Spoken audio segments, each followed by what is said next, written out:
There are places in this world where the veil between what we know and what we fear is thin. Places where stories are not just told, but are etched into the very landscape, breathed by the wind, and felt in the chill that crawls up your spine. In the heart of Fairfax County, Virginia, there is such a place. A concrete underpass, unassuming by day, but by night it becomes a gateway to a story that has seeped into the local consciousness, a tale of madness, terror, and a figure cloaked in folklore.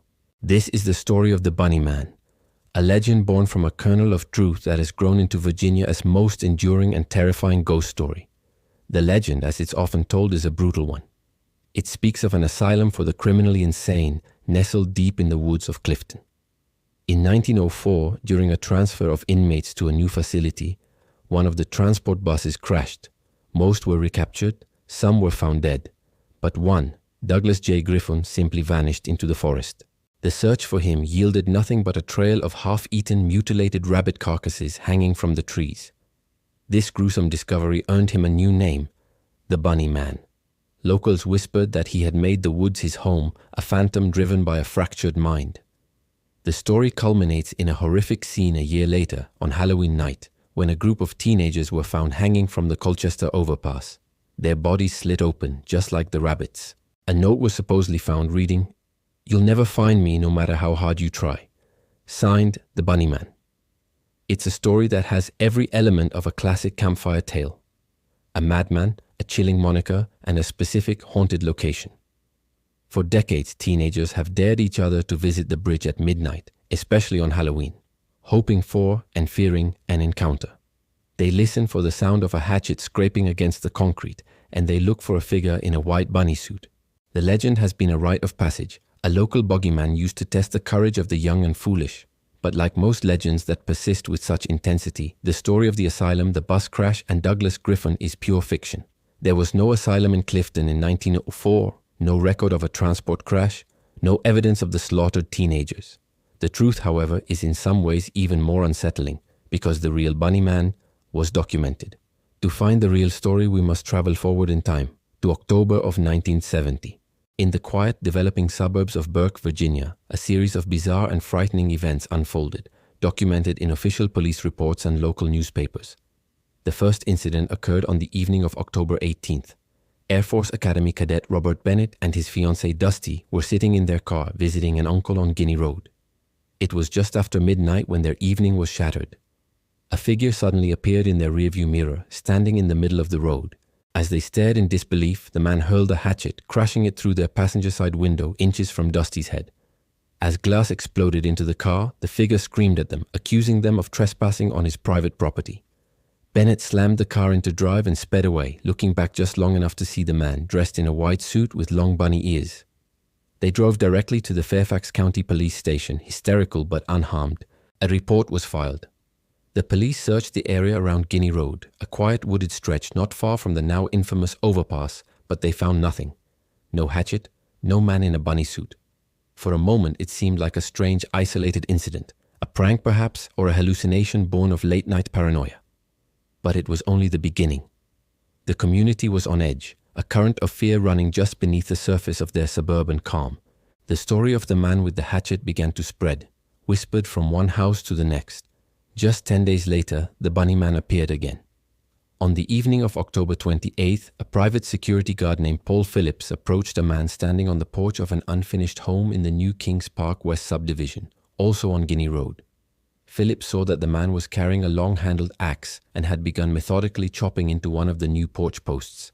The man was in his late teens or early 20s, and according to Phillips's report, he was wearing a grey, black and white bunny costume. When Phillips confronted him, the man stopped his bizarre act of vandalism and turned to face him. He spoke calmly, but with an undercurrent of menace. "You are trespassing," he said. "If you come any closer, I'll chop your head off." As he spoke, he started swinging the axe, methodically chopping at the post again, as if in a trance.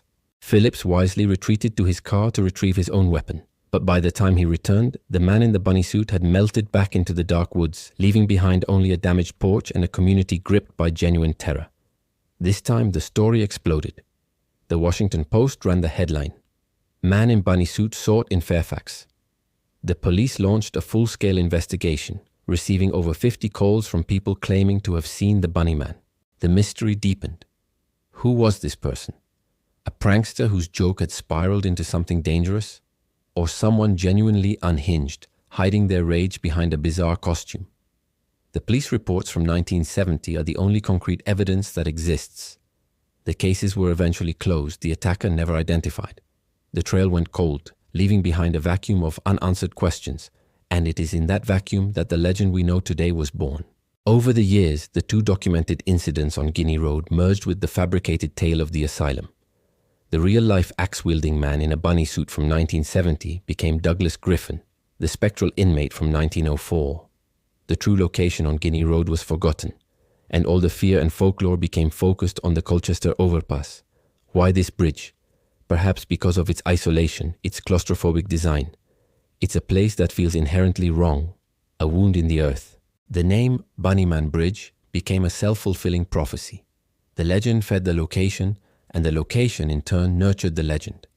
It became a canvas upon which people could project their deepest fears about the unknown, about the madness that might be hiding just beyond the trees, just out of sight. The Bunnyman legend is a fascinating case of folkloric fusion. You have these two very real, very frightening police reports from 1970 which provide a factual anchor. But that story on its own is incomplete. There's no resolution. So the public consciousness borrowed elements from other classic urban legends, the escape maniac, the haunted location, the warnings to teenagers, and grafted them onto the real events. The bridge became the focal point because it's a liminal space, a threshold. It's a perfect stage for a ghost story. The fear was real in 1970, but the story has since evolved into a cultural phenomenon, a piece of communal identity for this area. Today, the Bunnyman is more than just a story. He is a part of the local fabric, a modern myth born from a bizarre and terrifying truth. The fear he inspired in 1970 was real. The hatchet that shattered a car window was real. The man who threatened a security guard with an axe was real. And though he was never caught, he never truly left. He lives on in the graffiti on the bridge, in the whispers on a dark October night, and in the primal fear of what a person is capable of when hidden behind a mask. He is a reminder that sometimes the most terrifying monsters are not supernatural spirits from a bygone era, but the flesh and blood mysteries that walk among us, their motives and identities forever lost to the encroaching darkness. The truth is out there, somewhere between the documented facts and the haunting folklore, forever lingering in the shadows of Virginia's woods.